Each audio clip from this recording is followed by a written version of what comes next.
নমস্কার। আজকে থ্যালাসেমিয়া হাসপাতালে যে সমস্ত বাচ্চারা এখানে উপস্থিত হয়েছে তাদের রক্ত জোগাড় করাটা হচ্ছে সেম গ্রুপের ডোনার জোগাড় করে তবে তাদের ব্লাড এখানে চালানোর ব্যবস্থা করা হচ্ছে। বর্তমানে বিভিন্ন জায়গা থেকে এই সমস্ত পেশেন্টরা আসছে আমাদের এখানে, তার ফলে অনেক দূরত্ব, সেখান থেকে ডোনার নিয়ে আসা অভিভাবকদের সত্যি করে কষ্ট হচ্ছে। সেই কষ্ট দূর করার জন্য আমরা চাইছি আপনারা সকলে থ্যালাসেমিয়া রোগীদের জন্য একটি করে রক্তদানের আয়োজন করে দেন নিজের এলাকায়, তবে থ্যালাসেমিয়া রোগীদের বাঁচানো সুবিধা হয়। এটা একটা জাতীয় সমস্যা, এটা কারো ব্যক্তিগত সমস্যা নয় যে সেই সমস্যাটার জন্য আমরা কেন মোকাবেলা করতে যাব। এটা একটা জাতীয় স্তরে একটা মোকাবেলা করার দরকার। আমাদের দেশে প্রায় 10 লক্ষ বাচ্চা আছে থ্যালাসেমিয়া রোগে আক্রান্ত, 10 লক্ষ পরিবার এইরকম আক্রান্ত হয়ে আছে।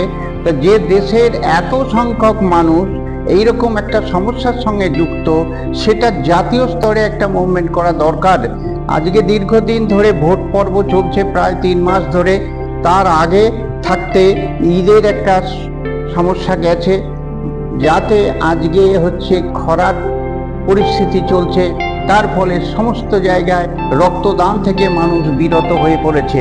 সেই কারণে অনুরোধ করব থ্যালাসেমিয়া রোগীদের বাঁচানোর জন্য যাতে নিয়মিত রক্তদান করেন এবং এখন বর্তমানে সংকট অতিক্রম করার জন্য সেম গ্রুপের রক্ত, মানে কার রক্ত ও পজিটিভ তার জন্য ও পজিটিভ দাতা চাই, এবি পজিটিভ তার এবি পজিটিভ দাতা চাই।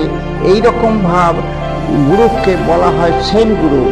এই সেম গ্রুপের রক্ত জোগাড় করা, আপনারা এইভাবে যদি সহযোগিতার হাতটা বাড়ান, বর্তমানে এই সংকট থেকে অতিক্রম করার জন্য আমরা একটু সাহায্য পাই থ্যালাসেমিয়া বাচ্চাদের বাঁচানো। অন্যদিকে থ্যালাসেমিয়া যার হচ্ছে সেই বাচ্চাকে রক্ত দিয়েই বাঁচিয়ে রাখতে হবে। রক্তের হিমোগ্লোবিন লেভেলটা কম করে 10 রাখা চাই। হিমোগ্লোবিন লেভেলটা কম করে 10 রাখা চাই।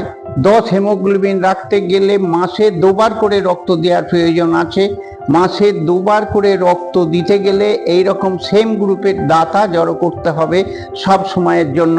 তা সেটা আমাদের ঠিক করতে হবে যে আগামী দিন যাতে থ্যালাসেমিয়া রোগীদের রক্ত দেওয়া আর রক্ত দিয়ে শরীরের মধ্যে যে লোহা জমে যাচ্ছে, আয়রন ওভারলোড হচ্ছে, আয়রন চিলেশনের জন্য একটা দামি ওষুধ ব্যবহার করা, এটা সব সময়ের জন্য ব্যবহার করতে হয়। আমাদের দেশে গভর্নমেন্ট হাসপাতালে সেখানে এই একটা বোল্ড স্টেপ আমরা মানুষকে উৎসাহিত করার চেষ্টা করছি। আমাদের গভর্নমেন্ট যাতে আইন করে দেয় যে রক্ত পরীক্ষা ছাড়া আমাদের সমাজে বিবাহ হবে না, তবে থ্যালাসেমিয়া রোগীর জন্মটা সত্যি করে বন্ধ হয়ে যাবে একদিন। তাহলে এই সমস্যা থেকে দেশকে রক্ষা করার জন্য আমাদের প্রত্যেকটা মানুষকে ভাবতে হবে। আজকে যারা থ্যালাসেমিয়া অভিভাবক তাদেরও ভাবতে হবে, কেন সমস্যাটা তার কাছে এসেছে ঠিক, তার আত্মীয় পরিজনের কাছেও এরকম সমস্যা এসে যেতে পারে। সেই কারণে এই সমস্যার হাত থেকে নিজেরা রক্ষা পাওয়ার জন্য এবং দেশকে রক্ষা করার জন্য আমাদের প্রত্যেকটা মানুষকে সক্রিয়ভাবে অংশগ্রহণ করা দরকার। সেই জন্য অনুরোধ করব, আজকে বর্তমানে থ্যালাসেমিয়া রোগীদের একটা রক্তের সংকট চলছে, তাই রক্তের যোগান দিয়ে এই অসহায় বাচ্চাদের বাঁচানোর একটা আপ্রাণ চেষ্টা করে আমাদের পাশে দাঁড়ান। এটা আমরা আশা করব যাতে থ্যালাসেমিয়া রোগীদের বাঁচাতে আমরা সক্ষম হই।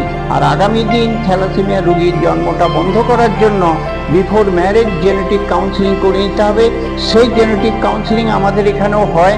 আমরা বিভিন্ন স্কুলে বিনা খরচায় এই রক্ত পরীক্ষার আয়োজনটা করছি। যেসব ছেলেমেয়েরা স্কুলে পড়ছে, হাই স্কুলে, তারা এইসব সুযোগ পেয়ে যেতে পারে। আমাদের এখানেও যোগাযোগ করলে আমরা সেটা মিনিমাম খরচা নিয়ে আমরা এই কাজটা করছি। অনুগ্রহ করে আপনারা থ্যালাসেমিয়া কন্ট্রোলের জন্য অংশগ্রহণ করুন। আপনাদের এরপরে ধন্যবাদ জানিয়ে আমার এই বক্তব্যটা আমি এখানেই শেষ করছি।